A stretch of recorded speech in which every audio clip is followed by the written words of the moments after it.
Welcome out to the Williams County Family YMCA. Chris Malenga and Catherine Rocky here on the Golden Bear Sports Network. We're going to do swim for the first time. Yes, very excited. You have a lot of history here at the swim team, and you've been involved. First year, you're not? Yes, I obviously was in it in high school, and then I've coached for the last 13 years, and I hung up my goggles, as they say, this year, and it's been rough, but it's been a good break, but it's a sport you always miss. It's been fun to watch everybody come up to you and like give you hugs and talk to you, Yes, and it's like seeing family. Absolutely. Well, we've got a dual meet here with the BG Bobcats and our Bryan Golden Bears here, and we are going to have senior night tonight. And so you talked about something as we were getting ready to go, that there's actually going to be a senior relay happening, which is kind of cool. Yes, I didn't know she was doing that. It's something interesting for sure. Looking at those group of senior girls, too, they've been together for years and years, and so that'll be fun to kind of see how they do. So kind of walk us through a swim meet, what all happens. Got a ton of different events that happen. So are there limits to the number of events kids can swim? Or do kids specialize in certain things? Like, how does it all work? There's a lot involved. Yes, so you've got 24 events, 12 girls, 12 boys, same event, but boy and girl.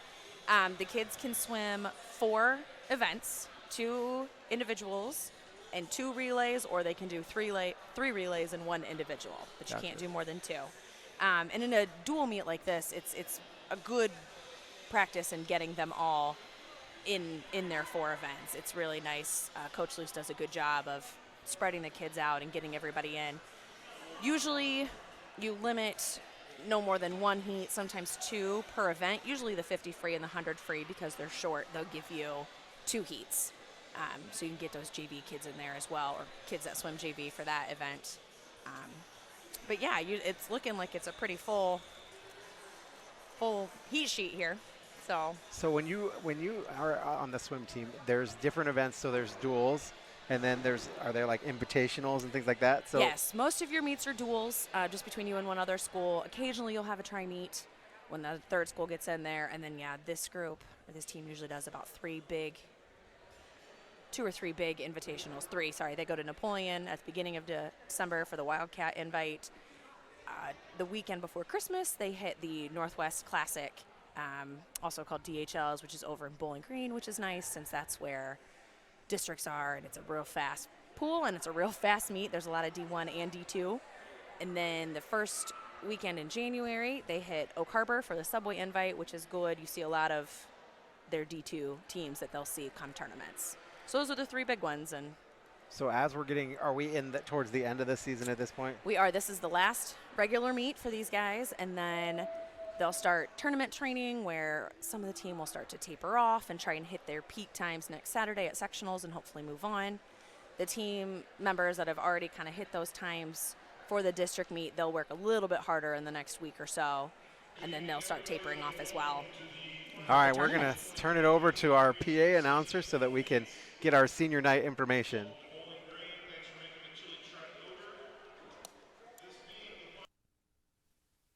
Our seniors and their parents in their final home swim meet, or final meet at home period. So we're going to start in alphabetical order. Y'all ready down there? Okay, first out will be Tristan Durrell.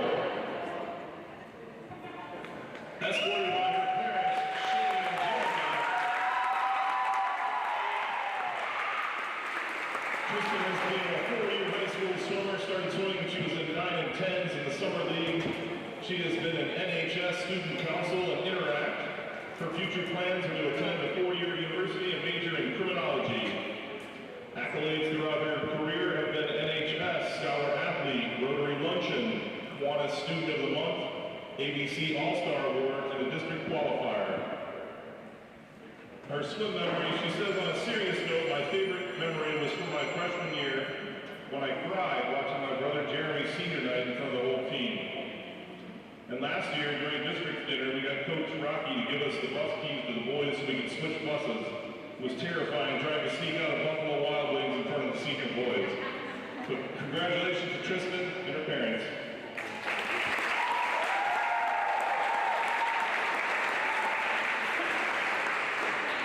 Next out will be Paige Koonsman, escorted by Meg and Jason, her parents.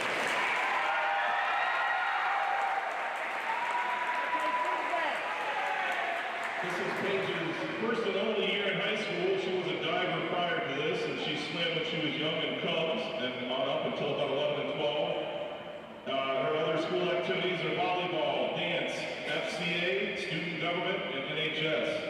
And she plans on attending a four-year college and majoring in education. Accolades have been Scholar Athlete, NHS, top 10% in Senior Spotlight.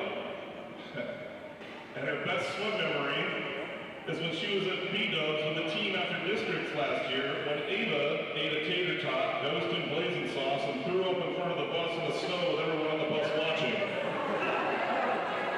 Thanks, Paige. Congratulations to Paige Koonsman.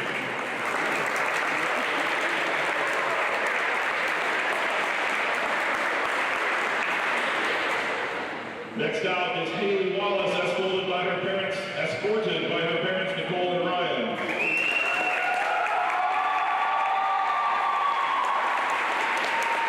Haley has been a four-year high school swimmer, started when she was in 9 and 10s in summer league.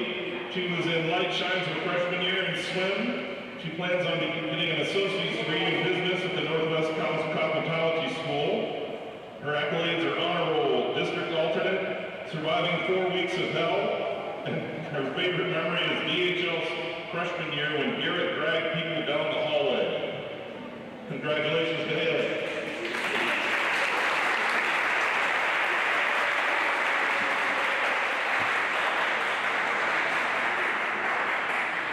Next up is Allie Ziegler, escorted by her parents Jason and Emily.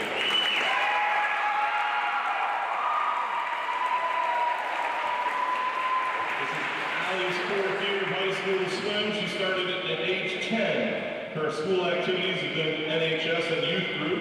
Her future plans are to attend a four-year college and major in education.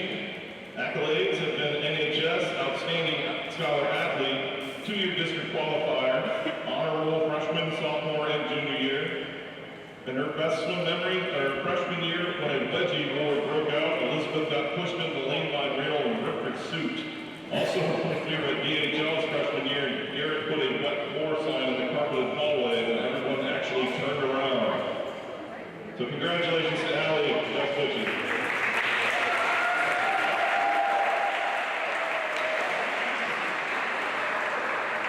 And the final senior is our lone senior boy, Cole Pittman. That's for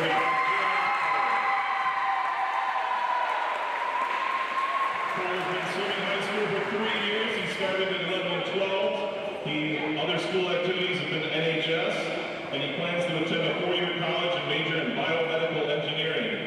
His accolades have been NHS, 21-22 district qualifier, 21-22 state qualifier, scholar athlete, third place district medal. His favorite swim memory was bath time with the boys last year at B-Dubs after districts when Aiden ate the blazing sauce and had to go to the bathroom for like 30 minutes. This seems to be a trend with my children. Thank you all for pointing that out. Congratulations to all the seniors. Best wishes for a great future.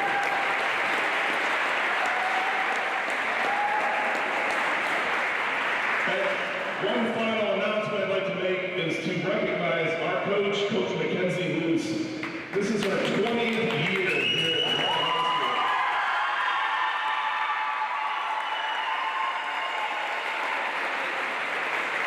This is a very small program when she got started, and now she has had multiple state qualifiers, district qualifiers, sectionals, and has just been an all-around good person. Thank you very much, Coachy, for all your years of dedication.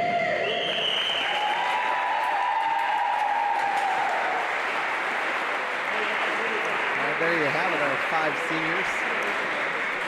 And it's always good to recognize them for all their accomplishments. And surprising to hear a couple haven't swam all 4 years, which is... Yeah, it's especially Paige is the one that I know for sure. She was a diver for the first couple and then translated to swim, or moved over to swim. One of the things that is interesting about swimming here is the fact that we do a lot of stuff at the youth level. Yes, honestly, it's probably one of our best programs in Bryan. I mean, we have phenomenal ones anyway with baseball and basketball and soccer, but Brian really makes sure that they get the kids at a young age. All right, here we go. Getting ready for this one. So you said there are 24 events, and they just kind of, I think you're back. There you go. Sorry, this part's new.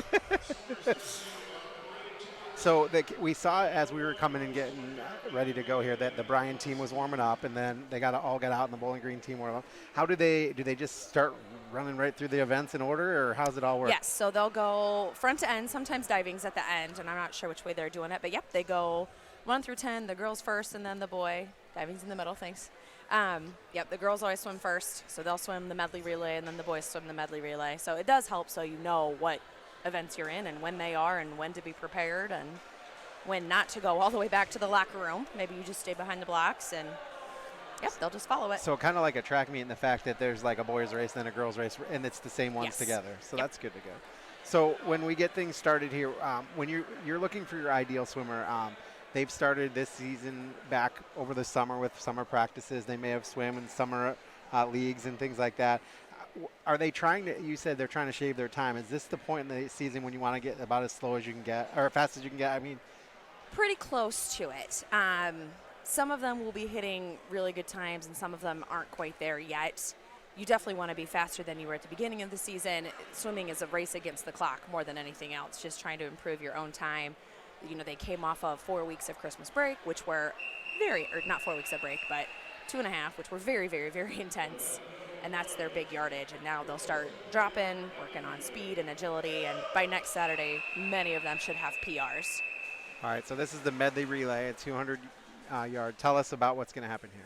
So the medley relay, you'll have 4 different strokes. This first person in the water is backstroke.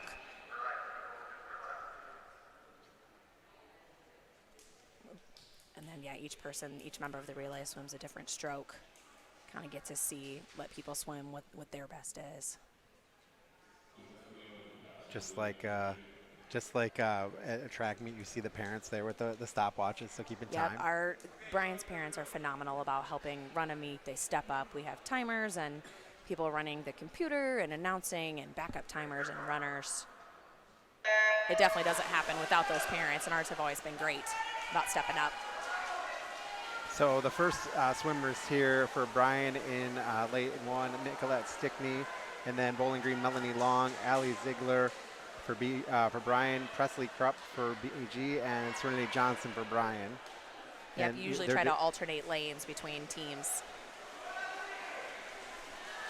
So they're finishing their last of the backstroke, and then we'll be heading in for the next one. So Yep, this backstroker will come in and touch the wall, and then your second leg will dive in. And the second leg is doing what? Breaststroke. Okay. Yep, so this really does let kids showcase where their best strokes are. And we were talking earlier how there's not double races for stroke swimmers, for breaststrokers and backstrokers and butterflyers. So this is their other chance to show if there's a stroke they really excel in, this is their other opportunity. And if you watch lane 3 is the lane that all the seniors Yes, it started off with Allie Ziegler, and that's Paige Koonsman. Tristan Durdell just dove in. She's going to swim butterfly. And it looks like Haley Wallace will finish up in freestyle. And these girls have been together since Cubs, since little kids. So 25 yards down, 25 yards back on the pool, and then we're doing that 4 times, which is where you get your 200. Yes. But again, it's 4 different strokes.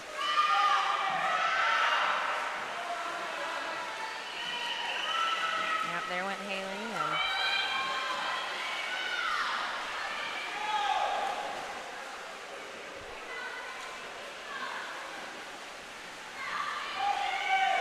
So freestyle would be the stroke that most people are aware of yes, when most they people swim. Yep, you usually learn freestyle first. It's one that most people can do.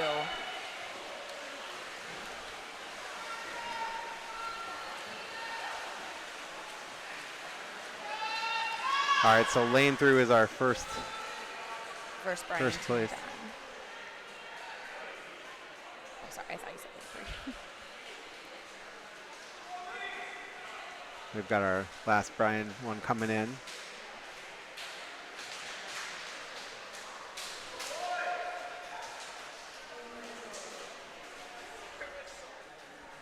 So would that be the senior relay that's in first? Yeah, looks like they weren't in first when they dove in, and then they pulled ahead. So now the boys will swim the 200 medley relay. And this one's only got 2, it looks like. Brian in lane 3 and BG in lane 4. When you're looking at numbers of a swim team, like Brian's numbers, where do they sit in along some of the bigger, smaller teams? I would say we're probably bigger in terms of some schools. I think they're pretty average in terms of schools around here. You know, we're about the same size as Wauseon. We're about the same size as Napoleon, Defiance in there. You've got some teams that are smaller. I know Ayersville's usually smaller. And then you have teams like Bowling Green who are huge, and they come out of the woodwork every year. So I'd say we're on the bigger side.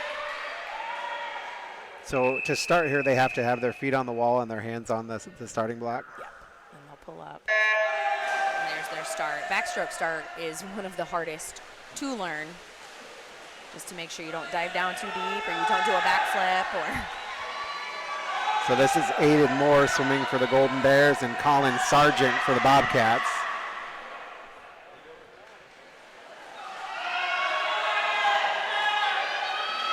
Pretty close too. This is going to be a tight race.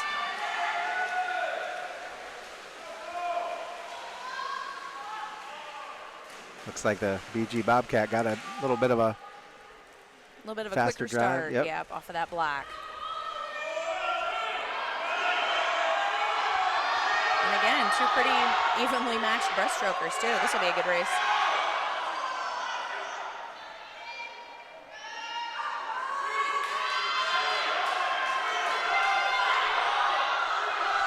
This would be Cole Pittman and Aaron, I'm going to butcher this, Midgetrisky. Your guess is as good as mine. Third one in is Caden Ward for Brian and Alex Zhu for BG.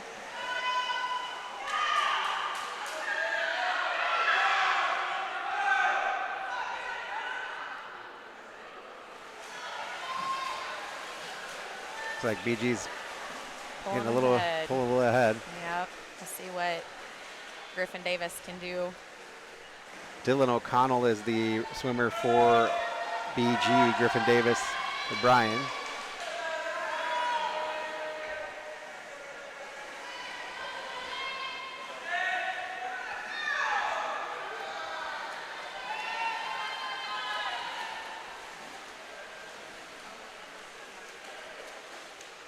Looks like the Bobcats will win this one by about 5 seconds. Yeah.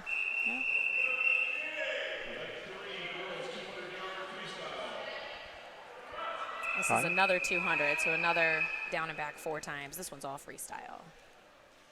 And it's it's an individual, not a relay. Yes. All right, so Brian swimmers in lane 1. It's Kate Thormeyer. Allie Ziegler's in lane 3, and Nora Koonsman is in lane 5.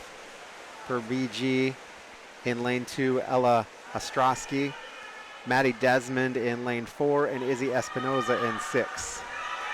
If you're watching on your screen closest to your camera, that is lane 6. Yeah, this lane 4 and 5 right here.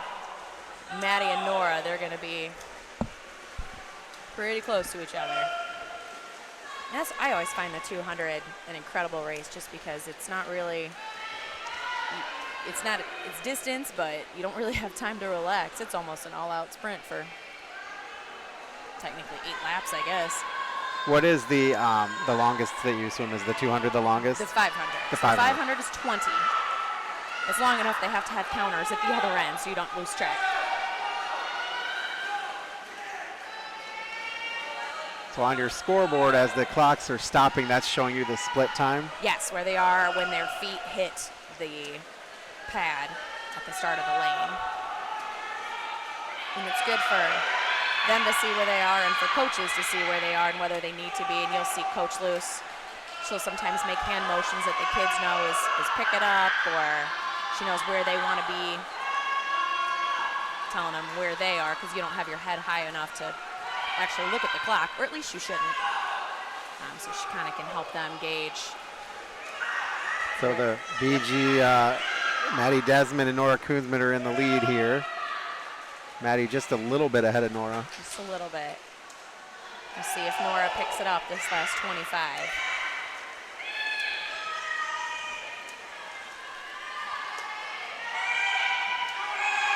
She's picking up the pace a little bit, but so is Maddie Desmond.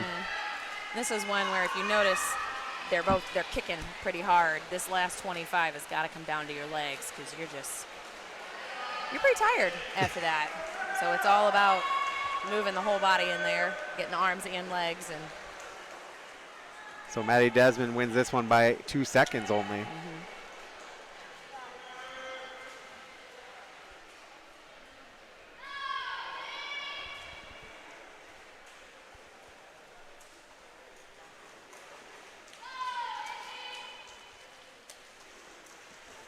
So after this, we'll see the boys 200 freestyle.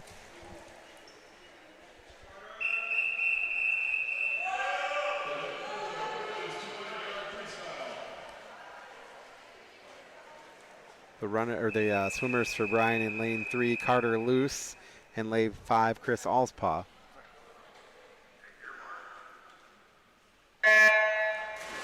yeah, I think this is one of Carter Luce's main events. So we'll see how he does. If there's anyone that has some experience, it'd be Carter Luce. Oh yeah, that boy, they joked with him that in the summer you get awards for every 5 years you're a part of the team. Most kids can hit 10. It's rare to hit 15 years, means you started at 3. And Carter will hit that. Wow. I think he came out swimming.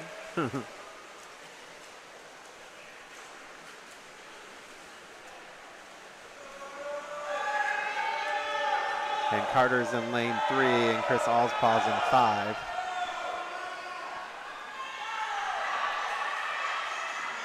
Looks like Carter's pretty close with the BG kid in lane 4.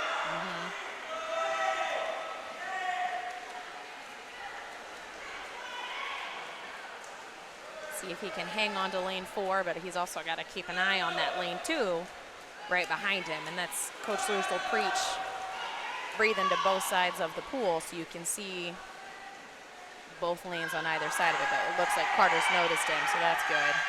That's one of the worst is when you're not breathing to one side. So you want to turn your head both ways. Yes, be able to see all sides. And I've seen it a lot of times. They don't see another swimmer coming up on them.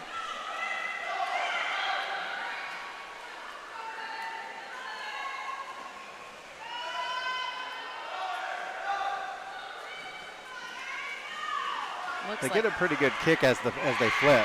Yes, and that's something that Brian swimmers it's beat into their heads, I joke, that you're never faster in the pool than right off the wall, right after you've got that momentum. So they work really hard on kicking hard off that wall and coming up and not breathing right away so you don't stop your momentum.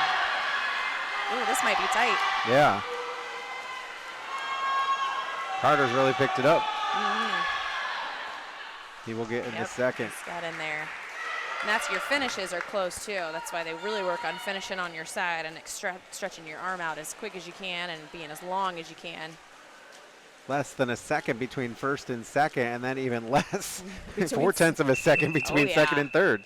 That's pretty close. And those are the good races. Those are the ones that get people jumping up and cheering. So our next is the girls 200-yard IM. Now, what is the IM? The IM is individual medley, so you have one swimmer who swims all 4 strokes. Are they in the same order or no? No, they'll be a little bit different. I was waiting for them to start. So they start off in butterfly. I always say get the hard one out of the way. The butterfly's the hard one? Some people love butterfly. I think they're nuts. They're the same people that love to swim the 500. They're crazy. But it's one more shot for those stroke swimmers to really pull where they are quickest. So they'll go down and back in the butterfly, yes, and then they'll switch 50 of each. And now they're turning to backstroke. And this one's tricky. Backstroke, the backstroke turn, because you are on your back, so you have to touch the wall. Well, the first turn you're allowed to roll over on your side and then on your stomach and take 1 stroke. That's all you're allowed, and then you have to turn. And then coming into the breaststroke, they have to touch the wall on their back.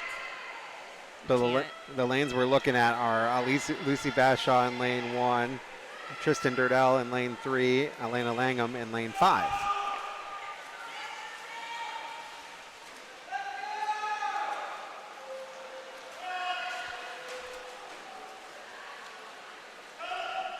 So now they're in the breaststroke. Look, I recognize that. See, it's only taken me 3 races. Hey, that's all right. That's all right.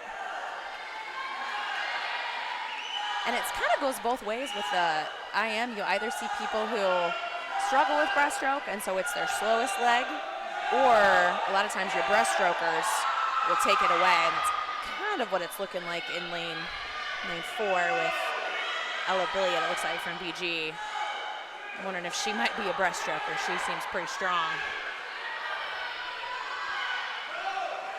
And then they finish with the freestyle.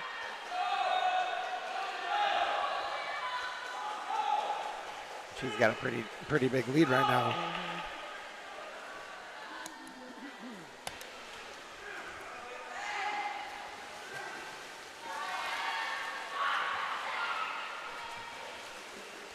You have to give a lot of credit to these kids. They're up early in the pool in the mornings. They're swimming lots of miles. Oh yeah, they work hard. You know, they've got early morning practice some days, and it's one where swimming's a sport where you have to be in the water every day. And when we have, you know, these cancellation days that are coming up, it's always rough on the swimming routine. But oh, Tristan got right in there. Yeah, they put in so much work. They swim. Oh, they hate to count up the yardage over Christmas break because it just makes you cry.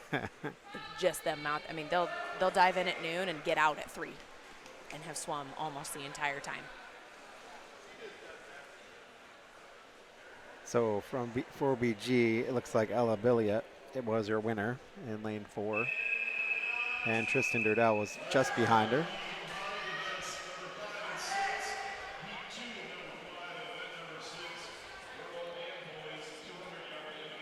So we're going to have a second heat with Sammy Kellogg from Bryan, but she's going to go with the boys. Yep, they seem to have one extra lane, and so she gets to swim with her brother Simon in lane 5. It'll be a sibling match. But that's always fun to try to beat the sibling. Oh, yes. More competition there, I think, than... So we're looking in lane 2 here, William McCann. Lane 5, Simon Kellogg, and Sammy is she in lane 1? Yeah. And she'll still score on the girls' side. It's just instead of running 3 whole heats, makes it run a little bit faster.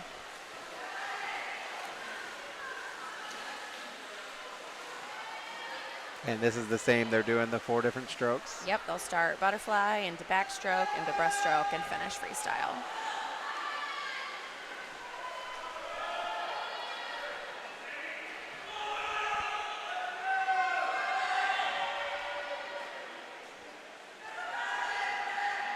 How many meets do they swim in over the course of a season? I mean, ballpark.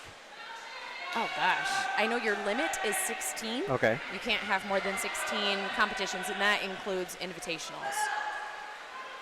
So if I'm doing the math, I mean, at least 10, somewhere between 10 and 16. The weather kind of gets in there as well. There were about 3 years in a row where we had this meet with Bowling Green canceled due to weather. This one's always a dicey, are you going to get it or are you not? Bryan is very blessed to have the YMCA here as a place for being a home pool since Bryan doesn't have a pool currently. Yes, I mean, obviously, a pool at the new school would have been phenomenal, but the Y has been a very, very good supporter. The new director, Daniel, he has been amazing to work with. You know, he understands what the kids are putting into this, and they don't have anywhere else to go. And he's worked with Coach Luce. He's been great. All the Y staff is, even the members who reluctantly give up part of their pool. And Coach Luce does a good job of trying to work around open hours Saturday morning. The pool's not open till 11. She has them in here at 7 a.m. so they're not in the way of members. And on Christmas break and snow days, the pool is not open till 3, so that's why the kids are coming in right in the middle of their day, but they come in noon to 3 so that they're not in the way. They can utilize the whole pool. But overall, yeah, the Y has been a tremendous partner for Bryan Swimming. They've really worked well. Looks like William McCann for the Bears won this Yeah. event by about 7 seconds over the next competitor, Aiden Hildebrand from Bowling Green. Schools that have their own pools. Napoleon's got their own pool. Does Ayersville? Ayersville does. Okay. Ayersville has their own pool. Napoleon, Wasion. And then where does Defiance go? Defiance goes to to their Y. Y. Yeah, right next door to their school, so Yes, it's pretty convenient. It's right there. It's right there. And you said Tenora generally swims with Defiance. They don't have a ton of Tenora kids. will go over, and Tenora will go swim with Defiance. I think Archbold in the past has had a couple swimmers, but they go over to Wasion. I know a lot of teams use their Ys. The Lima teams go to their Y. Ottawa Glandorf uses their YMCA. This is the 50 freestyle, so just one time down and back, quick race here. This will be heat 1. And it looks like there's a whole bunch of Bryan kids here. Parla Carmona, Serenity Johnson, Ava Newbig, Elise Dixon, Nicolette Stickney, and Mara Simmons here in this heat. And then we're going to do a second heat. Point out Parla Carmona is the exchange student from Spain. Yes, got to see her from do some Spain. volleyball. So getting experience to see volleyball here and swimming here. Yeah, Kind of neat. I have her in class, and I had talked to her about swim a little bit, and she was real nervous coming in and has done tremendously well. Your winners in lane 3, that'll be Ava Newbig. And her seed time was 30.29, and she beat that. So does that mean that's her, what you want? Oh, a she personal broke record? 30. That's phenomenal. Getting under that 32nd. Here's the second heat. Bears will have Ava Moore in lane 1, Paige Koonsman in 3, and Emma Lambert in lane 5.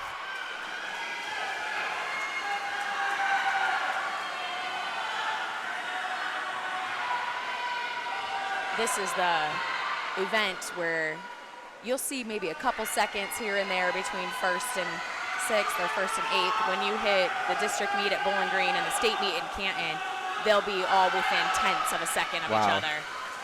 Looks like Paige finished in at 20. Oh, she broke at 27. So for Paige her. Koonsman. If that seed time is her best time, she's broken that by. Oh, yes, that's phenomenal for her. But you'll see that 26. It'll be all the way down, and then those last numbers will be the only ones that change. They all finish within a second of each other. You hit those end of the tournament meets. This will be the boys' 50-yard freestyle. We're looking at Cole Pittman and Gavin Pittman. Cole's in lane 3, Gavin in 5.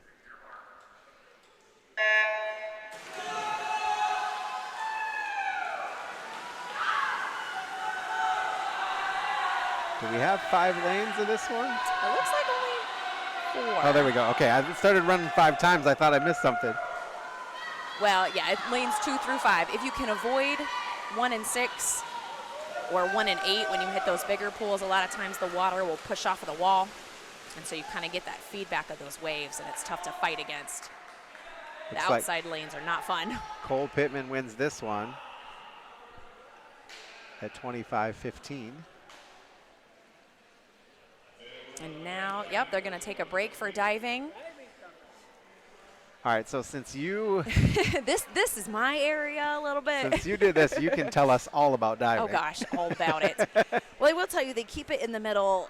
It gives those swimmers a break. A lot of times you'll have swimmers that double up on the 50 free and then the 100 fly or the 100 free, and those are coming up right after diving. So it gives them a little bit of a break in between those fast-paced meets or those events. So diving in a regular season meet, they have to have 6 dives. Okay. Touching each of there's 5 categories. You have forward, backward, reverse, inward, and a twist. And there's always a weekly rotation, a dive of the week that they have to compete first to make sure when you hit tournament times that they can do all the categories. So it just kind of rotates that. to make sure they can do all of the different ones. Doesn't look like Bowling Green has divers, so it'll just be a Brian show. Yep, looks like just 3 divers. Yep. So, and usually you'll have our new dive coach, Dina Stevenaller, she'll judge. And then Mr. Fruth and Mr. Hall will judge. If you have another team, their coach gets the preference of judging. So sometimes you have 2 coaches and 1 official, or 1 coach and 2 officials. The dive coaches always joke, I don't want to judge, I don't want to judge. But so there's one diving board here at the Y, and so we're going individually, right? Yes. And they will just rotate through 1, 2, 3, and then come back, do their second dive. Yes, everybody will do their first dive, and I think the dive of the week this week is reverse. They always try to push that one at the end because it's the hardest to get. But so each kid will go up and do their first dive, and then they'll go back through and do their second and their third, all the way through 6. And then what are they being judged on? Just the different qualities of a dive? There's a lot that goes in. They're judged from the second they stand on the board, so their presence, their hurdle and their whole approach to the end of the board. They're judged on their height and their takeoff, the completion of the dive itself, the execution, their body positions, and then their entry as well into the water, and its distance from the board, how straight they're in. Everybody jokes about the splash, but it does matter. A smaller splash is better. You don't ever want to get the judges wet. They don't like that. What is the how high is the board here? 1 meter here, and that's your typical for a high school meet. They're all 1 meter. This is actually a new board. We were blessed that the Y, and I'm not sure who all was involved, but it's a new board and a new setup, and it's a pretty blue as I'm looking at it. I'm used to the green. But so they each get a warm-up dive just to kind of get themselves ready to go, and then so when they, there's a little bit of methodology, I guess, in arranging their dives on a dive sheet. The 6 dive one, you have to have the dive of the week first, and then after that it's really your call as to how you do it. And some divers like to do all of their ones where they're going forward first since they're in that momentum. Some like to switch it up. When you're doing it for tournaments, there's a lot more math and a lot more rules. Those are 11 dives, and so you have to touch 2 dives from each category plus a third one of your choice, and it matters where they are in the list, and now those take hours. What are they doing when they're adjusting the board on the side there? What does that do? That's the fulcrum. So they're adjusting how far down they can push the board, a little bit of the bounciness, but it also depends on your ability to use it, which these divers are pretty good. That's the physics part of it, is with the fulcrum moved forward, it's going to restrict how much the board will bounce. If it's moved back, it gives a little bit more leeway. You'll see a lot of divers, especially at high school, they move that fulcrum back. You don't want little kids doing that. They don't weigh enough to make the board go. Or it can get dangerous if you hit the board wrong and kind of fling out there. But once you get to this level, you'll be able to use it a little bit better, and some people adjust it differently for each dive. It's interesting because when you just kind of watch it on TV, you don't get to all of this, information about it, and so it's kind of neat to learn about it. Oh yeah, it's definitely a sport that's got some stuff to learn to it. It's not just jumping off and flinging yourself around. There's some technique to it, and there's different positions for each dive. You can do it in straight or pike or tuck. And looks like we're going to get going.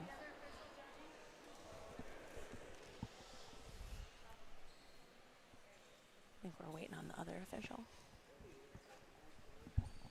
So who will be our first one up?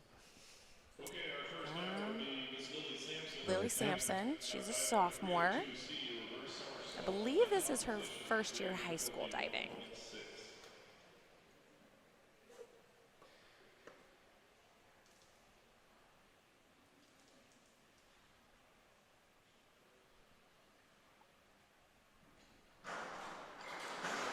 She did a reverse flip, reverse somersault. All right, so kind of critique that for me. Oh, you're really putting me on this spot. Good height, good rotation. She came in a little bit short, so she wasn't fully vertical. Other than that, she had a good tight tuck. And this is Casey Azzarello. She's also a sophomore. This is her second year on the high school team. Reverse dive. Pretty good height. A little bit bend in her knees coming up, which you don't, in a pike, you want those to be locked. But a pretty good entry. Fives are a pretty good score. And we've got replay on the dive now, so you can even look at the replay and analyze. That's what's nice when you go to schools that have that option. And I've been telling the kids, you know, this is what's going on, this is what's going on, and then they see it, and it finally clicks. This is Caden, junior. Ooh, did a reverse and a half, a dive I despise. But it might be because I failed it my senior year and did a back smacker. Pretty good. He pushed it out a little bit, which is why he was so far out. He wasn't fully vertical in his entry. But I've seen him nail that dive, and it's beautiful when he does. So that was round one, and now they go to round two, and there's more variety in what they're doing.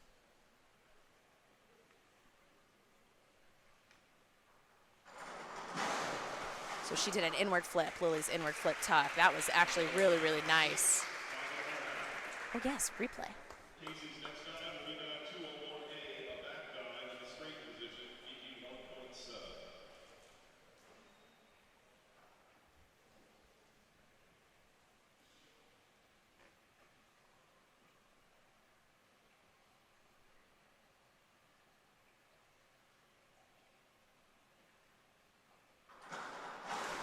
Really pretty back dive from Casey. Left her feet a little bit. That's why when you saw her hit the water, her feet were kind of low and didn't follow her body all around, but that top was really pretty. So this is Caden Ward, right? Yes. He's a junior, like I said, but this is his second year, and this kid has come a long way. He's so fun to watch.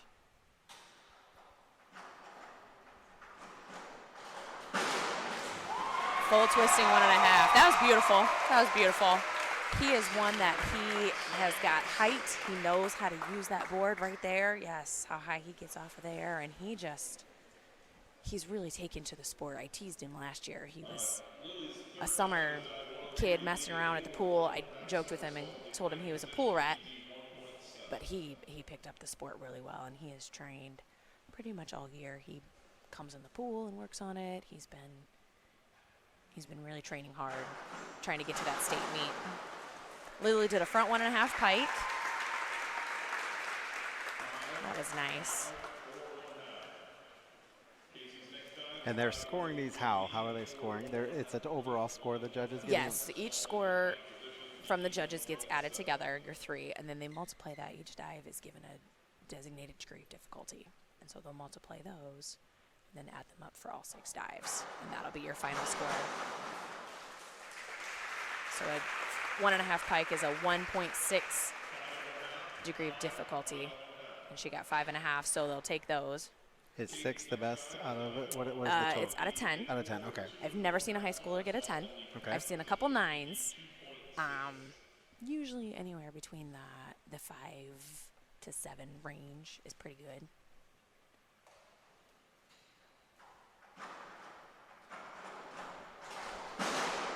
Beautiful. That was 2.5 pike. And he just makes it look flawless and effortless, like he's not even trying. That was really nice. It was a really pretty entry. I see trash And can. that's a high degree of difficulty, too. I think it's a 2-3. Any of your DDs over that 2.0 are going to score high, and especially if you do them as well as Caden just did, that's easily a 40 to a 50-point dive.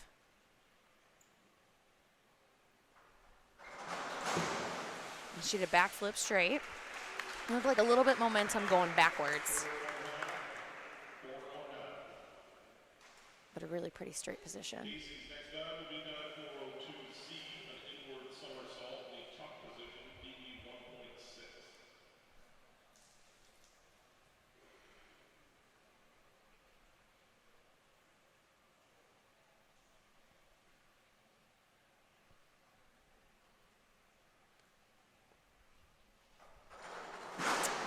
forward somersault.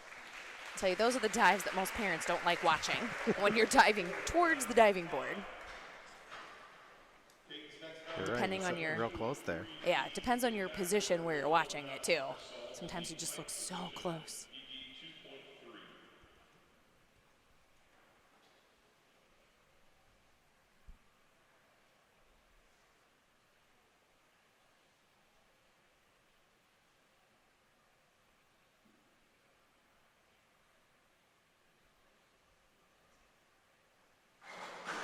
Back and a half pike. Little bit of a kick at the end. Looked like he might have reached back a little too far, but also very, very, very pretty. And this is what's nice about a dual meet. You know, they only have about a minute between each of their dives just because there's only 3 of them. When you hit your tournaments and you're looking at 32 divers, I mean, you've got 20 minutes between dives. Get in your head a lot. You can get in your head, you get cold, you get stiff. Those take stamina to go through those all day, multiple hour meets. That was a front flip pike. That was really nice.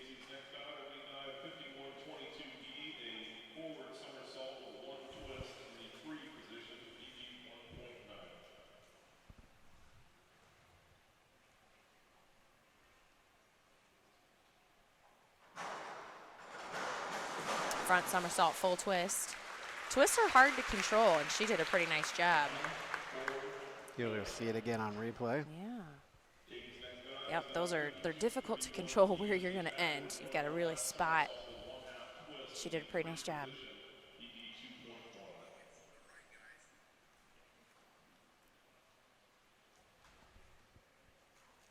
I think they said he's doing a back 1.5 with a twist, which if you do it right is a fun dive to watch.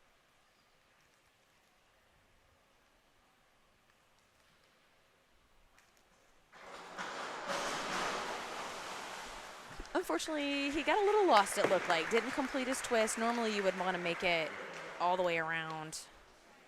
Yep, right there. He kind of got lost a little bit. He wanted to turn it over onto his stomach and dive down. A dive he normally does well, but sometimes flukes happen in the air and you can't explain them and you don't know what happened, and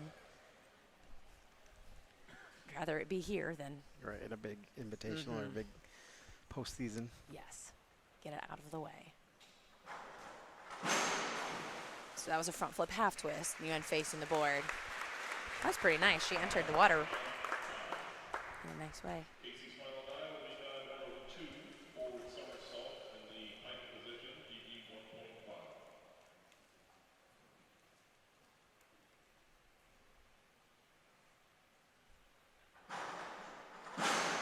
Front flip pike, also very nice.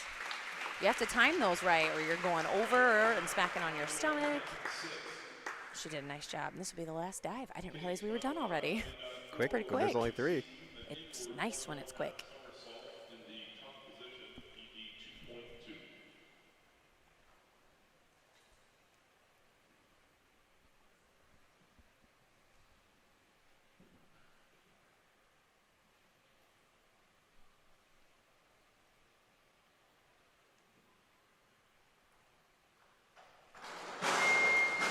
Inward 1.5.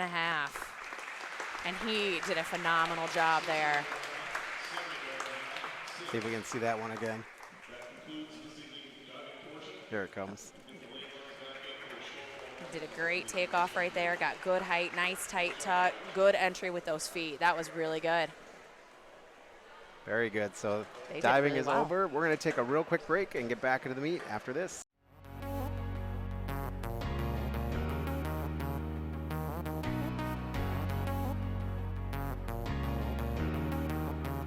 The Bryan Athletic Boosters Board of Directors invites you to become Bryan Built.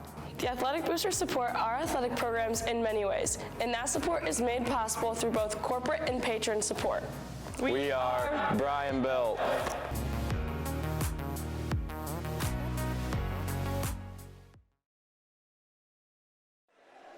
Back out here at the Williams County Family YMCA for this dual swim meet between the Bowling Green Bobcats and your Bryan Golden Bears here on the Golden Bear Sports Network. Chris Malenga, Catherine Rocky, and we had our dive so in between there, they set things back up, a little chance to warm back up, and now we're getting ready to go right back into it with a 100-yard butterfly, if I'm reading correctly. Yes, yep. They gave them a little break and let them get their bodies warmed back up, and yeah, 100 fly.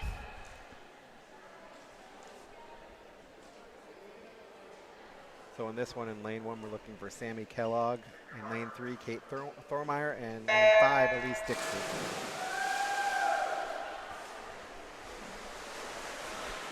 So 100 would be 4 times. Yes, down, Right back, front, down, right back. And this is one of those ones where you swim with 2, you touch with 2. So they have to touch that wall down there with both hands. And it's also one of them where there's not a flip turn. So explain what a foot turn is for people. Flip turns when you come into the wall, and right before you touch it, you do a flip over and push off with your feet. It's probably your fastest part of the race because you're underwater. You have that momentum coming off the wall. And you still get the push in butterfly. It looks like Maggie Lane is your leader so far in lane 4.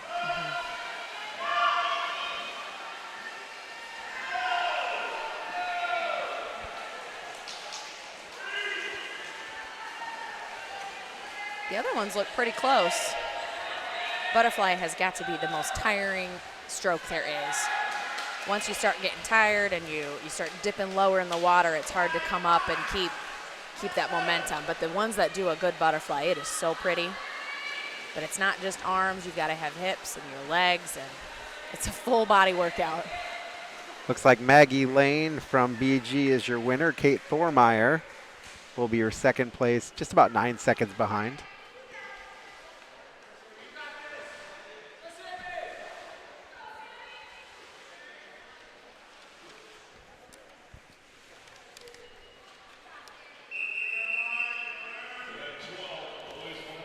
So this will be the boys' version of this. We're looking for Griffin Davis in lane 3 and Simon Kellogg in lane 5.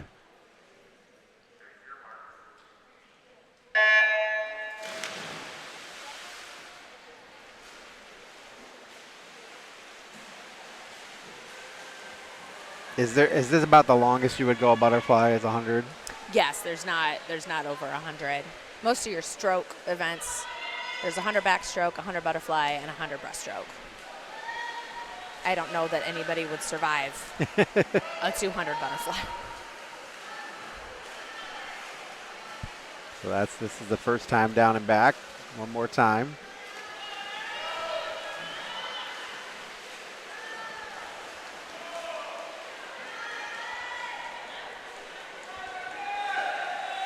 It's like a pretty close race here. Yep, you've got lane 2 from BG, Aaron. Oh, no, I'm going to butcher it. Majoritsky in first, and Griffin Davis in lane 3 right behind him.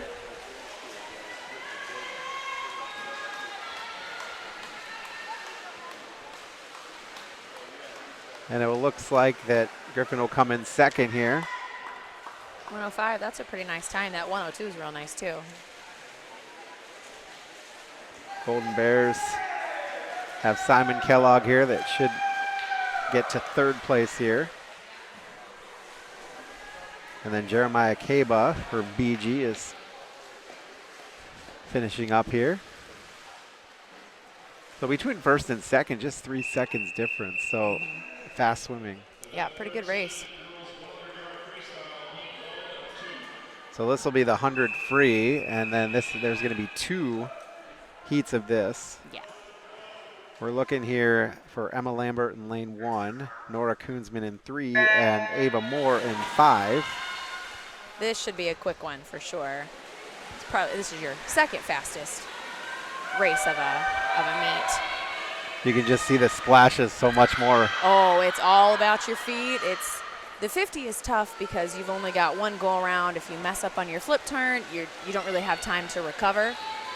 The 100, you still have to swim just as fast, but it's nice that you've got 3 turns in there. You can cover up some ground if you need. You've got 3 points in the race of gaining some momentum. Leaders are neck and neck right here. Yes, looks like Nora and then Maddie Desmond from BG. Nora had it at the turn, but Maddie had a really nice push off. Turns can make or break a race. I've seen those be crucial. We'll see who comes in first Look here. how close this is right here, folks. Got a kick, got a sprint. And it looks like Nora came Nora right in got there. it. But look how close that was. And that is what you'll see. 0.2 of a second. Mm-hmm. Wow. That's impressive right there. Oh, yeah. That 100 takes a lot out of you. So this will be heat 2. Are they combining this with the boys or no? I don't think they can. There's 2 girls and 5 boys. So, yep, it'll be Mara Simmons and Drew Smith for Brian. At least they put them side by side. You have somebody to race. That's nice.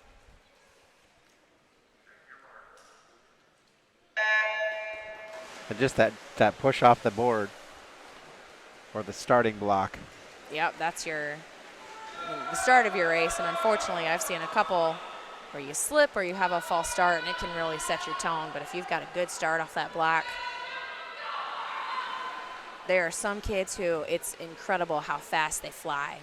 You're thinking to yourself, they have to have jumped off before the buzzer, and you watch replays and they didn't. They are just that quick.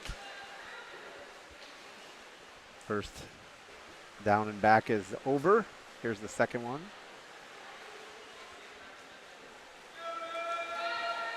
Drew's about 6 seconds ahead.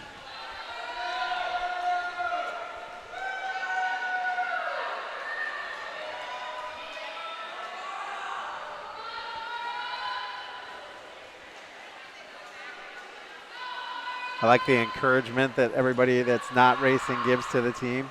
That is one thing you'll see on pretty much any team. They are at both ends. They're cheering. They're yelling for their teammates. Swim meets are very, very loud, and part of it is from teammates cheering themselves on and cheering each other on. Swim is definitely it's a team sport, and it becomes a family. You spend so much time with each other. You spend so much time with each other, I was just going to say. All right, so 100-yard free now. We got Gavin Pittman in lane 1, and William McCann in 3, and Aiden Moore in 5.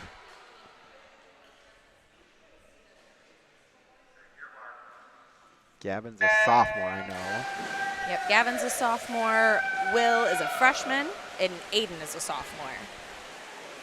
And I'm interested to see what Aiden does this year. He was our alternate for our state relay last year.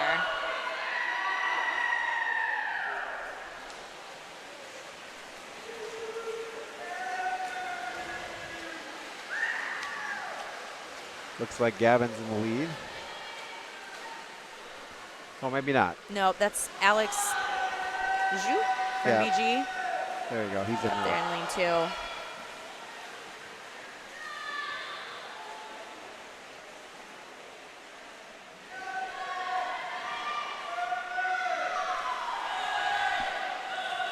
He's got a pretty big lead.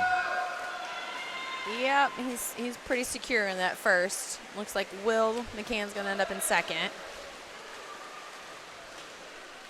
Brian also got in third. And this is an area where depth does help. Obviously, you want to win, but you get 6 points for first place, 4 points for second place, 3 points for third place. So even if you don't win your event, having that depth and having somebody in second and third, it still helps your team scores overall. So this will be the girls' 500-yard free. So this is the long one. This is like this is like the mile or the 2 mile in track. Yes, yes. It is 20 laps, all freestyle, and you'll see down at the end when the swimmers get down to there, they've got their counters sitting on the bulkhead that help them count the laps so they don't get lost. I've seen it happen where they don't swim their 20 laps, they cut it short, or they go over.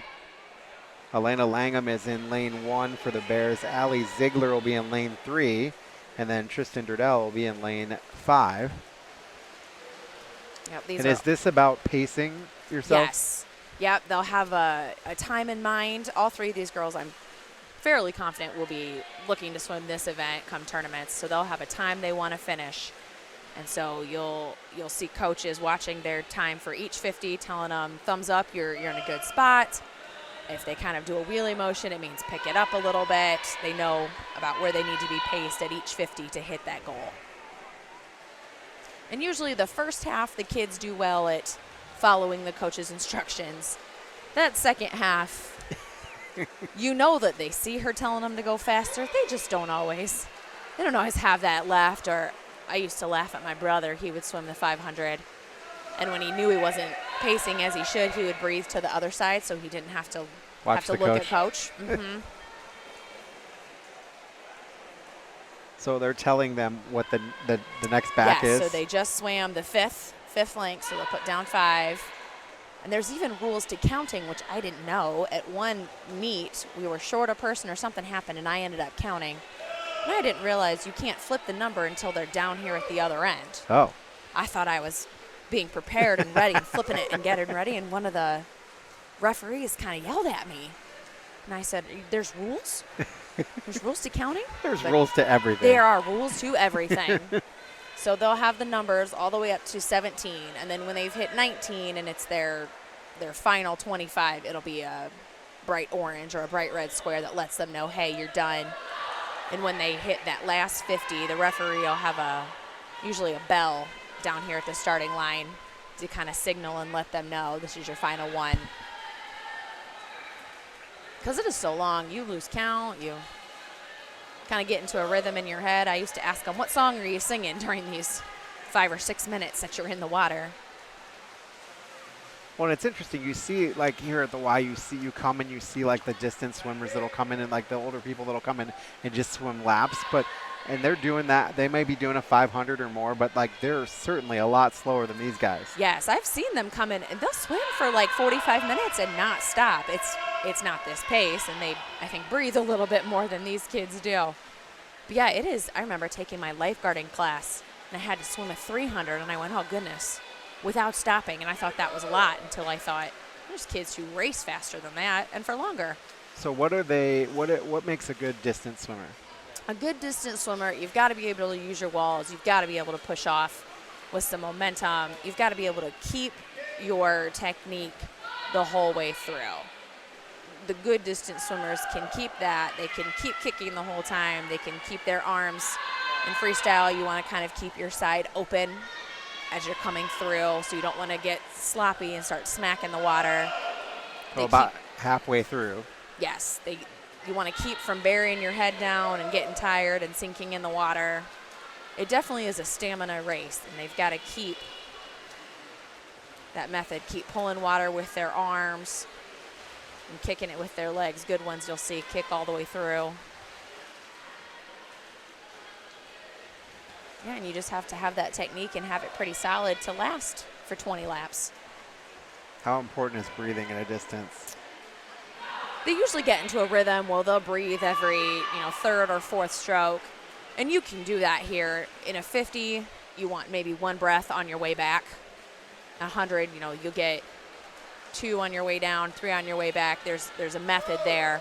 Not so much in a 500 just because it is so long. And as long as you can keep your pace, you get to breathe a little bit more.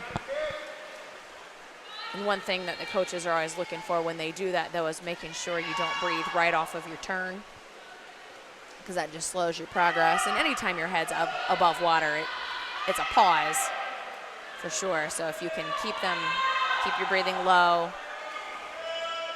So if you're a distance swimmer preparing for this, how much would you swim to work to this, become fast at this? Would you swim this every day at practice this long? Would you swim longer?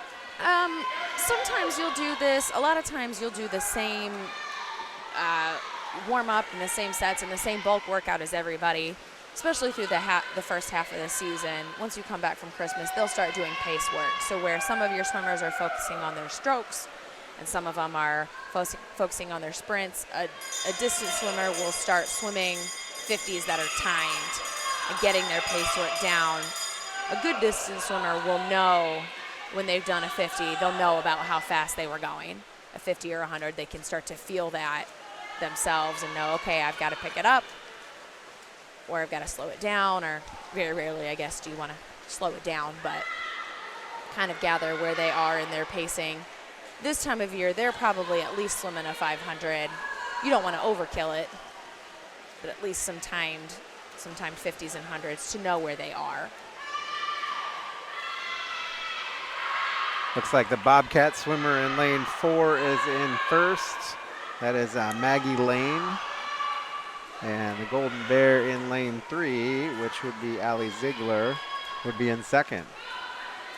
Yep. Just about 9 seconds behind. Which is pretty fair distance in a 500. They're not nearly as close as you are in a 50 or 100.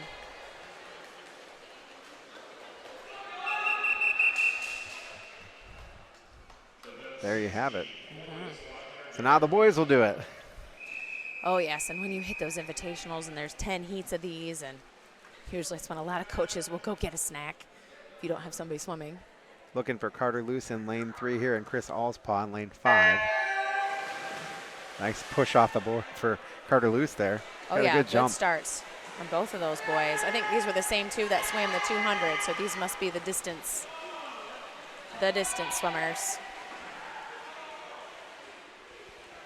Usually they specialize in sprinting or in distance, or you have the crazy ones like Kellen Rigg a couple years ago who was distance his entire life until his senior year, and then decided to be a sprinter. And was good at both. Yeah, I and mean, he did some amazing things. Oh, he has he a did. ton of the records, right? Yes, I think he's a part of every single record except the breaststroke. Didn't quite get there, but, and I mean, he was a top 8 finisher all 4 years. So both in the distance events and then in the sprints when he did them senior year. He was state runner-up and I believe the butterfly. So he was one of the ones that could just, do it all. But he worked for it. He worked incredibly hard for it.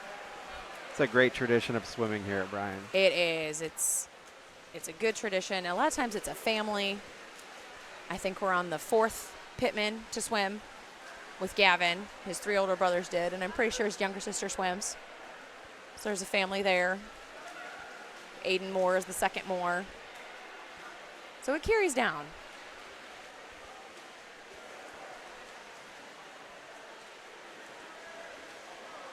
Looks like Carter's still got that lead in lane 3. But it's tight. Oh, they're right there. Absolutely. Both of them have really good turns off the wall. They're making use of that.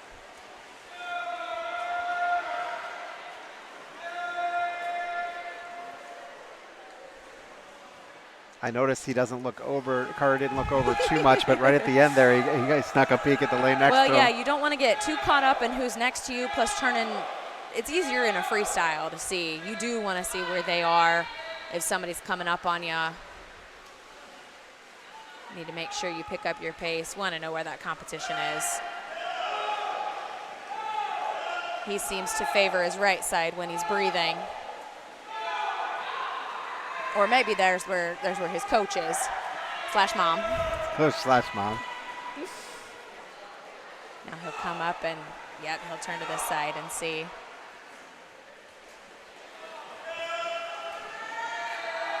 Funny story about Carter Luce. I've known him for a long time, and he, when our new basketball coach Brock Homeyer came into the school district, he saw Carter and he asked him about basketball, and Brock works with Mackenzie, or did, and he said, "That's my mom," and he goes, "You're a swimmer." You're a swimmer. There is no chance with you. Carter's tall. He's always been tall, and I think he dabbled in basketball a little bit. He did for junior. Yep, he did. Did he? Everybody knew though that boy was going to be a swimmer. Well, we joked about Jackson Miller, who graduated last year. Coming up through junior high, was both a swimmer and a basketball player, and at that time my husband was coaching freshman basketball, so we used to joke with his parents about who's going to get custody of Jack. And Jack went on to do the water polo at Napoleon, did some of that stuff. He was one of our fastest swimmers. He was on that state relay, I think all 4 years, and his senior year went individually and earned all state. So I told my husband, I think he made the right choice in coming to the pool. But yeah, his senior year went to do water polo at Napoleon, and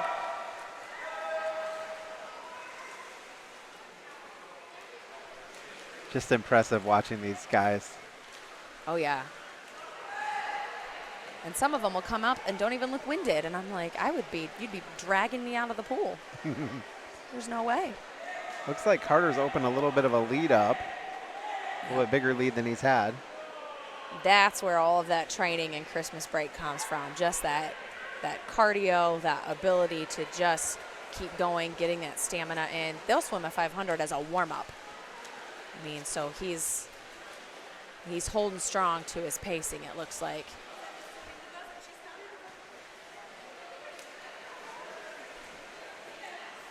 There, and if you see Coach Luce clear over there, she's telling him kick. Sometimes they get lazy with their feet. It's all about technique. Yes, you've got to hold on to that when you've got this long of a race.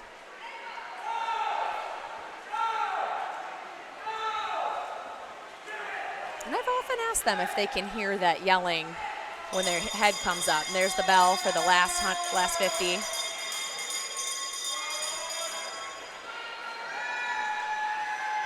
Can they hear the yelling? Some say they can. Some say it's so quick they don't really know what's being said. They just hear noise. And I said, well, that's good. You can think that everybody's cheering for you. Some coaches, there was a coach, I think from maybe Northview, who had a whistle. And it was so shrill and so piercing. I thought every kid has to know who that is. So Cardelus is going to be your winner at 5:32.8. And he wins by about 8 seconds. So he had opened up a pretty big lead for a long time. They were really neck and neck. They were pretty close at the beginning, and yeah, he pulled it away, which was good. It's hard to make up ground at the end of a 500. You almost have to do it throughout. Now, when you run track in that last little bit of the 1600, you're trying to get a kick at the end. Are you doing that in swim too? That last lap, yes, are you trying to sprint at that point? Yeah, as much as you can after. Yeah, everything that you've got. Hopefully, you've been holding a good enough pace throughout.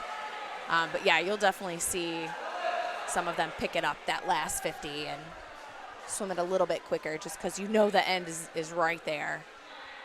And it's easier when you have somebody next to you. You've got somebody to race, somebody to push in front of. Yeah, it's got to be hard here when others have come in and now you're on your own trying to finish up a race. Yeah, that's definitely rough. And so sometimes when she does these relays, like what's coming up next, Coach Luce will try and evenly split them, and so that each person's got somebody about their same pace to really race and really go top speed. I'm not sure which way she went tonight. If she split them or if she stacked them. So we're going to see in the girls 200-yard freestyle coming up, we're going to see all 6 lanes busy. So we're going to see a lot of splashing. Oh, yes, and they're all swimming 50 frees. It's a 200 free relay, so each person just swims a 50 freestyle. And this one gets loud. This one can get loud.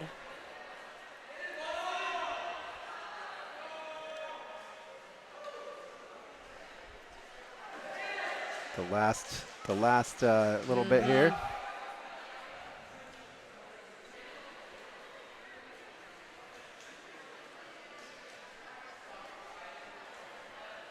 I don't know if I could do a down and back to save my life. Oh, she used to make me do it in high school. I did not want to swim. I just wanted to be on the board, and she would throw me in there. A 50 I could survive. 100 I was going to drown. All right, so we're in the 200-yard freestyle relay. Lane 1, lane 3, lane 5, and 6 for the Golden Bears. In 1, you've got Haley Wallace. In lane 3, Paige Koonsman. In lane 5, Emma Lambert. In lane 6, Carla Carmona. And this is just a down and back. There's all the white splashes. I say when they set us up here, you know, we're in the splash zone. Oh, yes. Got to be everywhere in a swim meet's the splash zone, unfortunately. Looks like Brian's coming in with a good lead. Lane 3 for Brian is Ava Moore. Lane 5, Drew Smith. Lane 1, Emma Elkins. And lane 6, Mara Simmons. I think that's all the Brian swimmers in now.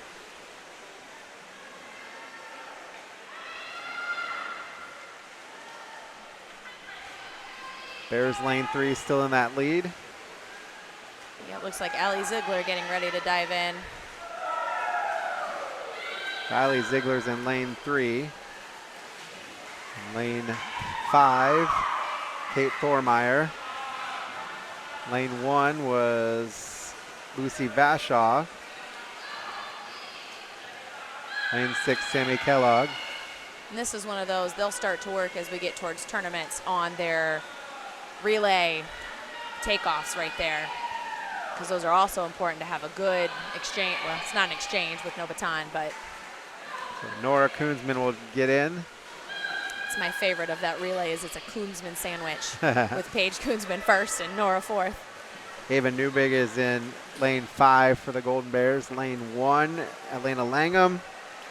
And getting ready to go in here in lane 6 is Casey Azarillo. And the Bears will win in lane 3. The team of Paige Koonsman, Ava Moore, Allie Ziegler, and Nora Koonsman. I didn't see her split, but I'm wondering if it was pretty good with how happy she looks.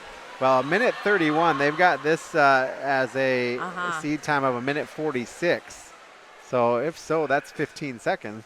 I think they're lane 3, 149. Oh, I think yeah, is how they 149. finished. Sorry, 149. Which is still pretty good. They've got some time to drop before tournaments hit, but I'm willing to bet none of those girls have hit their tapering yet. So they'll be dropping seconds for sure. All right, just 2 teams for the boys freestyle relay. Lane 3 is going to be Brian, and lane 4 going to be BG. And this should be a pretty quick one too. Your Brian team is Cole Pittman, Carter Luce, William McCann, and Caden Ward.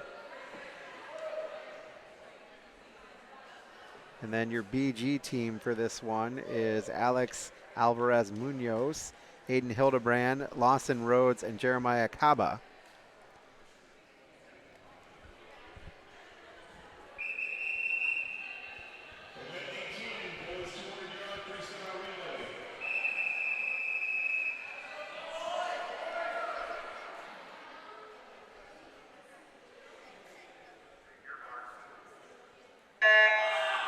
Good push off for Cole Pittman.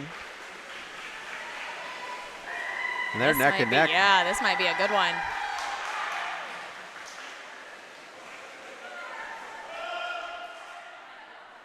Good turns too from both of them. Yep. Real close. BG pulls head just a little bit.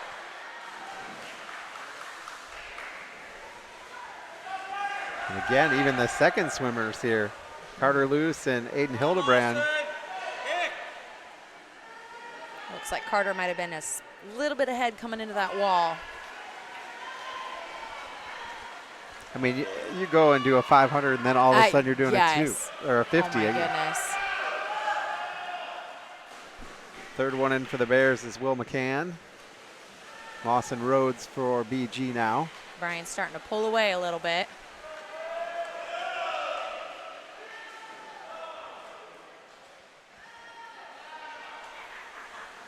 That was a nice wall. It was a nice turn off that wall for Will. Last one in is Caden Ward.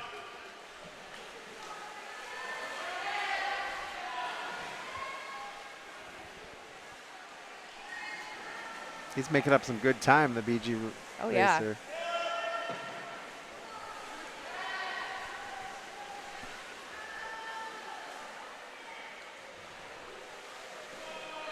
Bears will win this one, 142.95.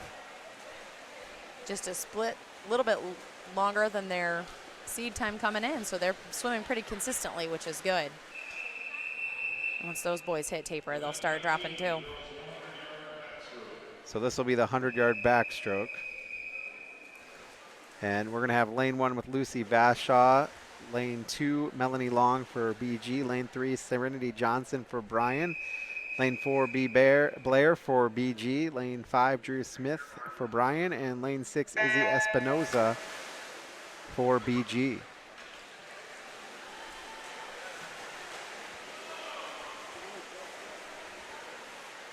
So just individual here, 4 times. Yep, 100, down, back, down, back.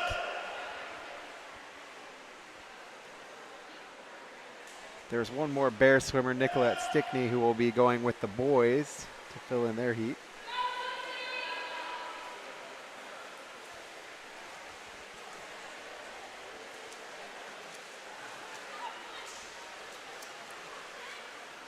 In a backstroke, where does your speed come from? Is it the kicking or is it the pushing? A lot of it's from the kicking and pulling that water with your arm as you come through.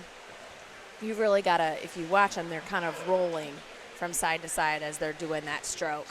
That really helps keeping that head back. A lot of people like to breathe on backstroke because you are out of the water, but making sure that head stays level.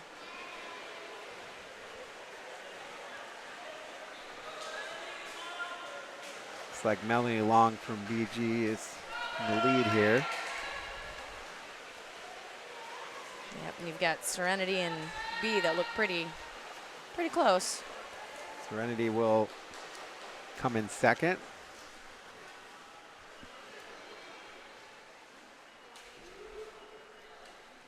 So your winner with minute 15.07, and right behind the Golden Bears, minute 18.24 for Serenity Johnson.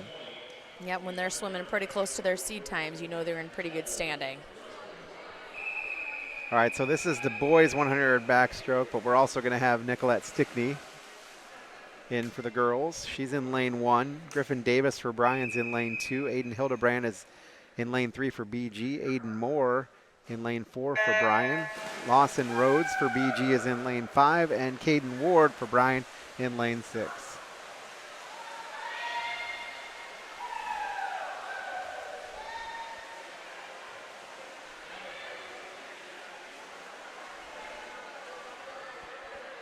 Is it generally you swim the same events all the time? Are you trying things out at different meets, using the dual meet to kind of test some stuff out? It can be both. You have some that, you know, swim their traditional, the two that they're the best at, and you'll see that in the real tight meets. And a lot of them, it is coaches trying to see where you fit best. When you hit tournaments, each team is only allowed 4 entries per event. And, of course, everybody wants to swim the 50 because it's the fastest, but you only get 4. You get 4 people, so a lot of them have to find other areas to excel in. And so sometimes Coach Lewis will use this meet to give you one last opportunity at a personal best or to have you try something new. A lot of times the meets where you don't think it's going to be super tight give you a chance to try some new things, especially in relays when you've got multiple people up for those 4 spots. Kind of mixing and matching and seeing what works. Aiden Hildebrand's your winner from BG with a time of 108.28. And then right behind them, Aiden Moore and Griffin Davis. So the 3, 1, 2, and 3 are all just within a couple seconds of each other. Right there, right there. That makes for good races. It's hard to see in backstroke where your competition is, but it's more fun when they're all right there.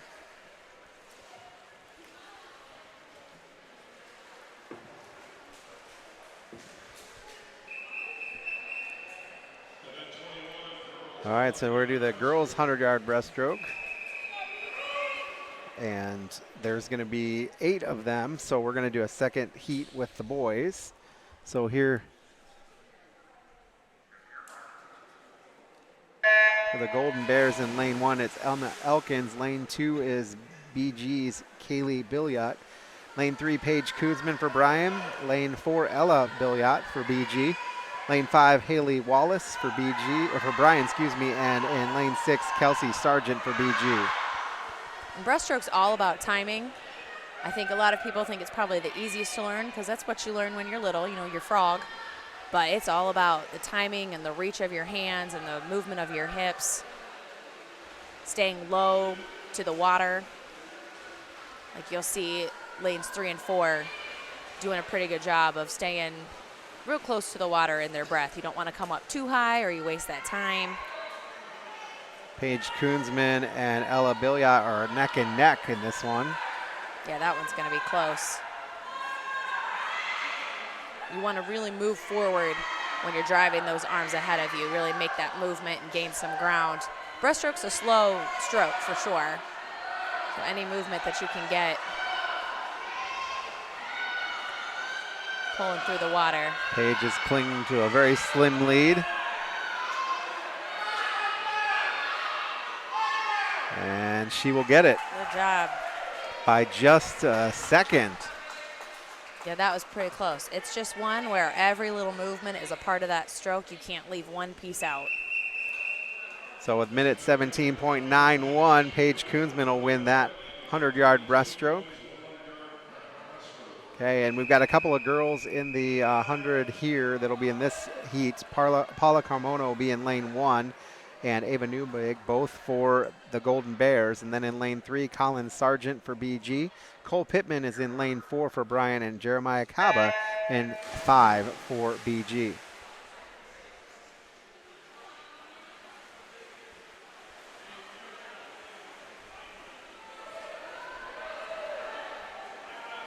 Looks like Cole took out an early lead. We'll see if he can hang on. And this is another one where you don't have a flip turn at the end,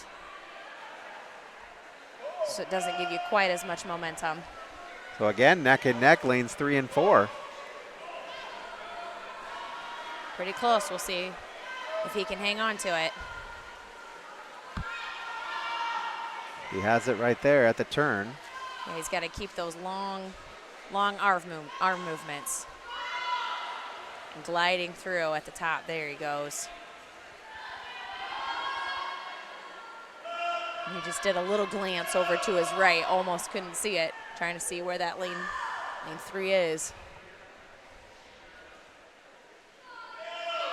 Ooh, this could be tight though. Yeah, they got a really great turn. Yes, a good wall. This is one of the ones that Michael Phelps used to swim. He was always fun. It's going to come down to timing here and who can reach that wall first. Let's see. Cole just got in there. There it is, Cole Pittman by less than 0.3 of a second. Well, 0.3 of a second about. And that's what's tricky at the end of breaststroke. If you watch Cole right there, he glided all the way in. And lane 3 took one more little stroke. And sometimes that makes the difference if you pull up like that. Cole was able to get in there to that wall first. That was a nice finish on his end. Absolutely. So Cole Pittman victorious in the 100-yard breaststroke. Now it's the girls 400 freestyle relay. Got all 6 lanes being used here.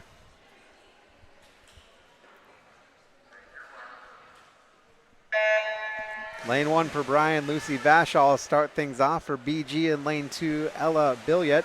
In lane 3, Ava Moore for the Golden Bears. Lane 4, Maggie Lane for BG. Elena Langham is in lane 5 for Bryan, and Kennedy Keefe in 6 for BG. Or it looks like they may have scratched that last relay. There's nobody in lane 6. Oh, okay. Hopefully they scratched it and didn't just miss it. This one, everybody will swim 100 free. It looks like 3 and 4 are pretty close there. So lane 3 is Ava Moore, lane 4 is Maggie Lane. Yeah, the splits were exactly the same. Oh yeah. Hopefully they hang on to it.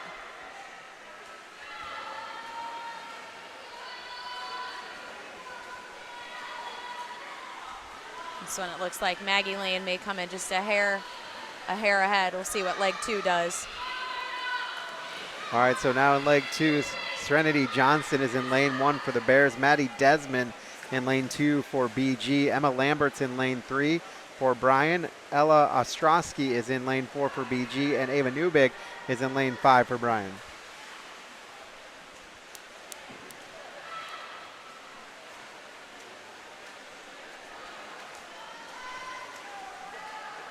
BG has picked up just a little bit here.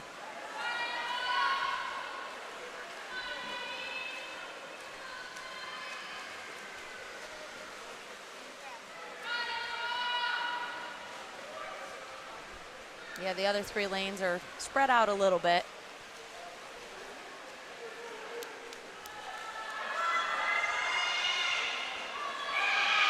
Again, 3 and 4 right here in the middle. BG's got a lead.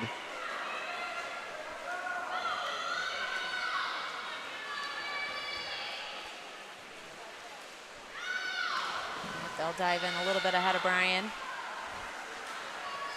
So your lane 3 or your third swimmer is going to be Elise Dixon in lane 1 for the Bears. Presley Krupp in lane 2 for Bowling Green. Tristan Durdell in lane 3 for the Golden Bears. Hannah Matthey in lane 4 for BG, and Emma Elkins in lane 5 for the Golden Bears.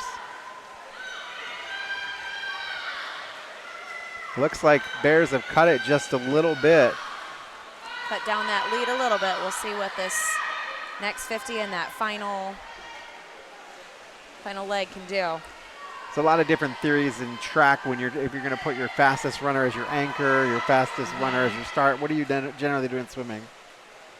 You have a couple different options. Usually you can put your fastest one first and try and get that lead, or put your fastest at the end, and hopefully they can make up that ground. Usually your third leg will be about your slowest. Put your slower ones in the middle and your fastest ones on the ends. It all kind of comes down to experience too. And that drive. A couple years ago we had Ashley Franks, who was phenomenal, and she wanted to be the anchor every single time, and that girl would not lose. She would say, put me in and I'm not going to lose, and she didn't. She would come from behind. She just had that motivation of, there's no way these people are going to beat me. And it looks like Nora Koonsman's come in and has taken Brian. Lane 1 is Nicolette Stickney for the Bears. Lane 4, Blair for BG. Nora Koonsman is in lane 3 for the Golden Bears. Izzy Espinoza in lane 4 for BG. Haley Wallace in lane 5 for the Golden Bears. And she has opened up a real big lead. Yeah, she has. And Nora is a sprinter. She'll dabble in the 200 too, but she's really a 50 and 100 swimmer. This is her forte. And she opened up quite a big lead there in lane 3. So the Golden Bears will be victorious in the 400 free with a time of 4:12.30. A little slower than their seed time, but yeah, but that's all right. I'm imagining that seed time came from one of those bigger invitationals that you usually taper a little bit for. Some of them will wear their tech suits, which you can usually count on a second or two drop. I'm excited to see what they do if that's the relay come tournaments. so lane 4 doesn't have a time right now. What does that mean? It means something on the pad messed up. Either it stopped communicating, or sometimes if you hit it wrong and it slides and it'll disconnect. That's why we always have 2 timers at the end of each lane. They both will be a backup. And a lot of times it may not show up on the scoreboard. It might not communicate there, but it will at the computer system over behind the plastic back there. So they'll have it. You'll see that happen occasionally. There's just something doesn't transfer. All right, here's the final race of the afternoon. Boys 400-yard free relay. In lane 2 for BG, Dylan O'Connell is your first swimmer. Lane 3, Griffin Davis for the Golden Bears. And lane 4, Colin Sargent for BG.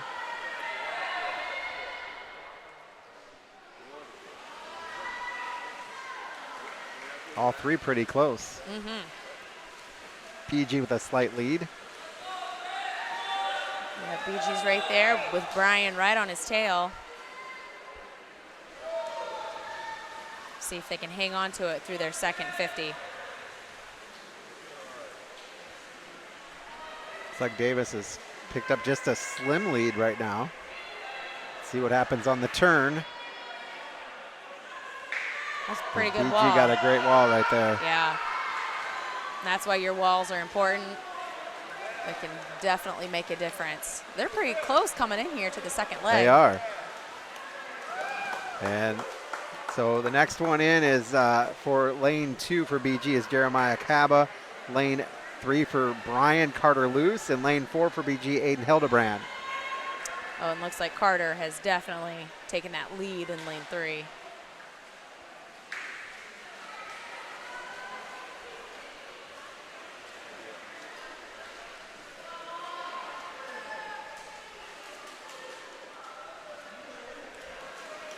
He really has. Just the second place just made the turn.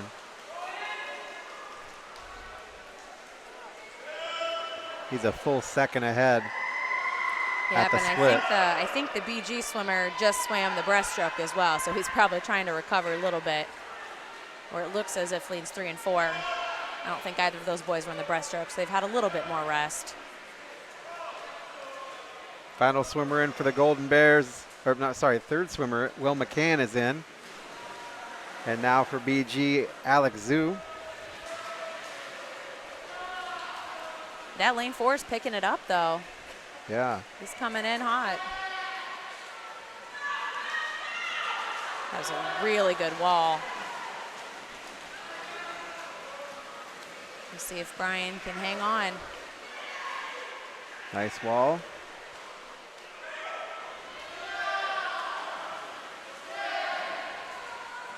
BG swimmer has such long arms. Yes, those definitely help. Especially if you can move them quick, if you can turn them over and get that speed. And yeah, he's closing in on Will. We'll see what the last leg can do. Last leg is in. That'd be Aiden Moore for BG, Aaron Majirski. And then the other BG is Alex Alvarez Munoz. It's going to be pretty close, it looks like. Oh, Aiden pulled away a little.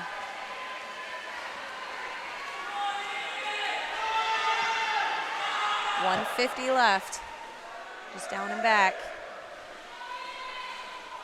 They got real close. Uh-huh. This is where usually a coach will just yell and say, put your head down and just swim. Nice wall there. Looks like Aiden might come away with it. Yep, and I don't know if you can notice, he did not take a breath in those last 20 yards. Just put his head down to finish. Sometimes that's what you got to do. He wins by less than a second. That was close. Those are the fun races. I don't know if you can hear the noise level. Got really loud. Very exciting as the Bears win that one. Last 50 here for BG.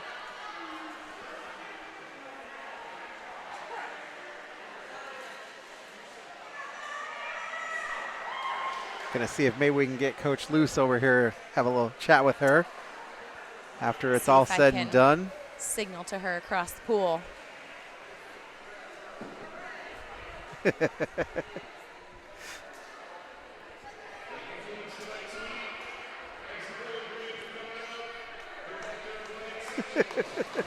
She's There you have busy it. coaching.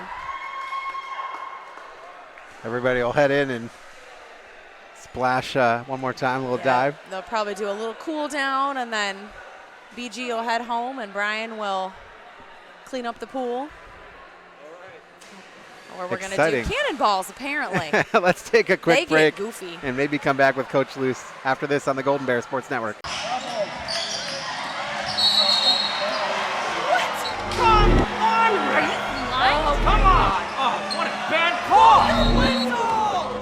You have no business being out there. Terrible. You know, I'm a person too.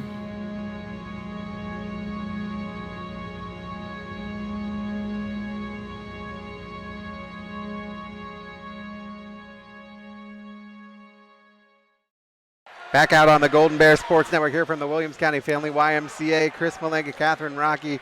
It is the BG Bobcats and the Bryan Golden Bears, and just a good meet overall, I think, for the Bears.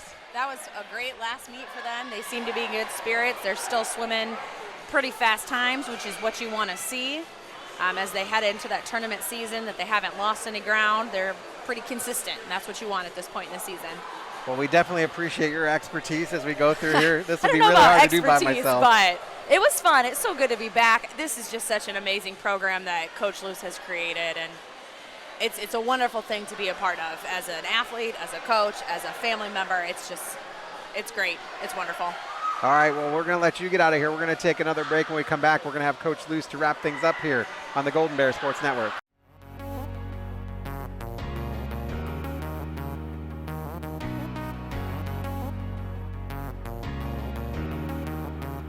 The Bryan Athletic Boosters Board of Directors invites you to become Bryan Built. The Athletic Boosters support our athletic programs in many ways, and that support is made possible through both corporate and patron support. We are Bryan Built.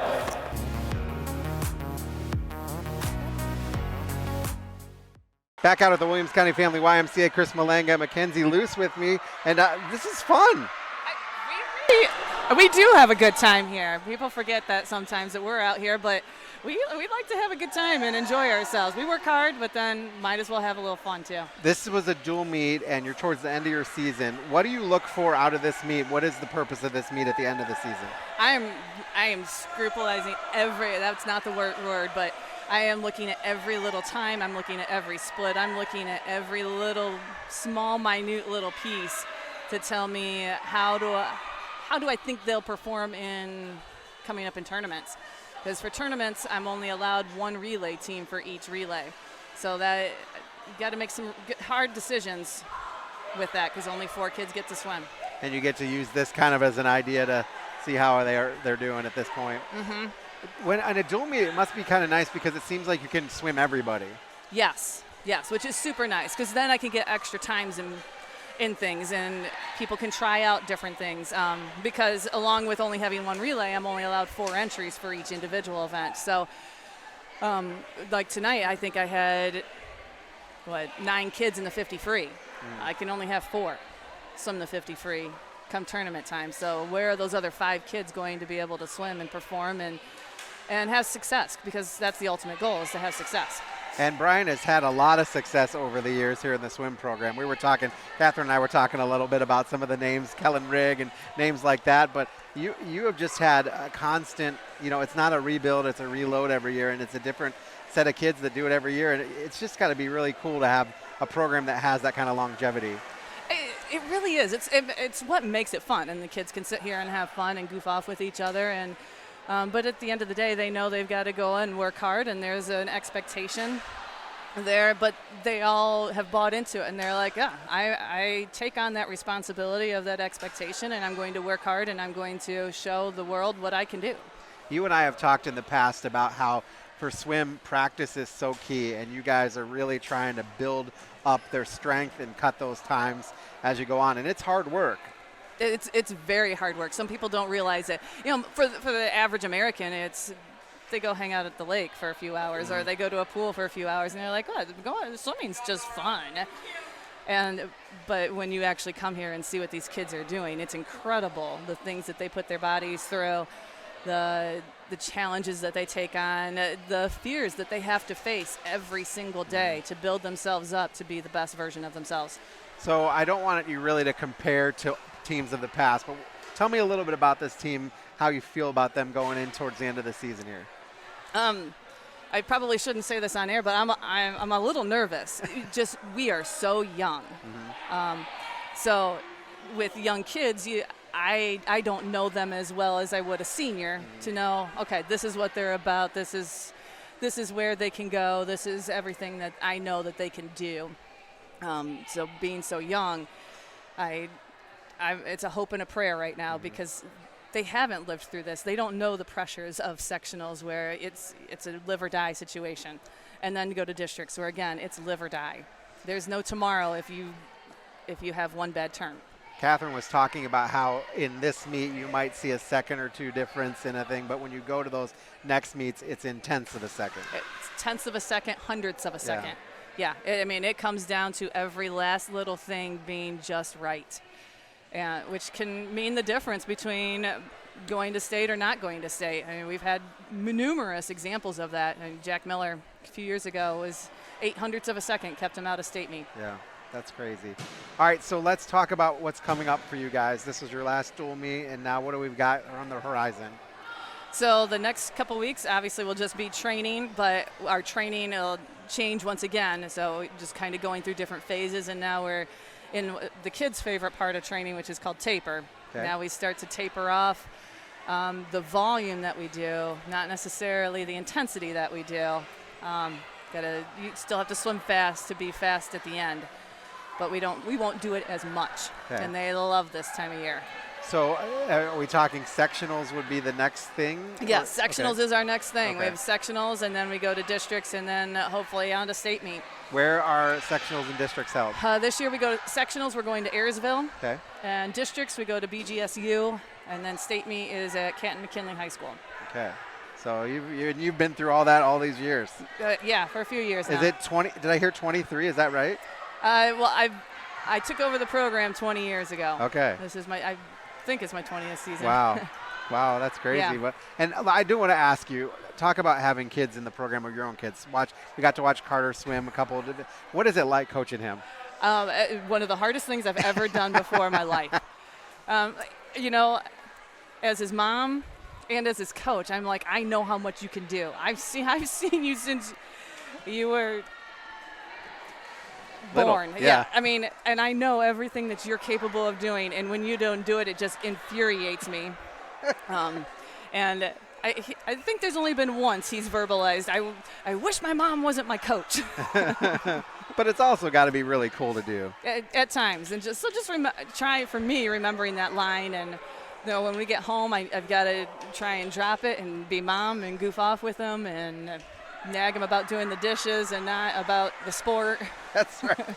That's right. Well, we appreciate you coming over to chat with us, and we wish you the best of luck going forward, and I hope we can continue that tradition of maybe getting some people pretty far in the postseason. Me too, but thank you. Coach Mackenzie Luce here, the Bryan swim coach here on the Golden Bear Sports Network. Well, that's going to do it for us. I want to thank our crew that did the meet today. Tony Malenga was our director and our engineer, Krista Bruner, our camera. I want to thank Chad Savage and Teresa Kuzmal at the BHS Athletic Department. Daniel Tinch here at the YMCA. I want to thank Golden Bear Photography, Matt Neff, Stephanie Ponzak, Nathan Keel for the support they always give us. And on WOSN, Ben Reif, want to thank him as well for airing this on WOSN beginning on Wednesday. For all of us at the Golden Bear Sports Network, I'm Chris Malenga. Our next broadcast will be this Thursday as we head to Evergreen to face the Evergreen Vikings, the girls basketball team on the Golden Bear Sports Network. Have a great night, everybody.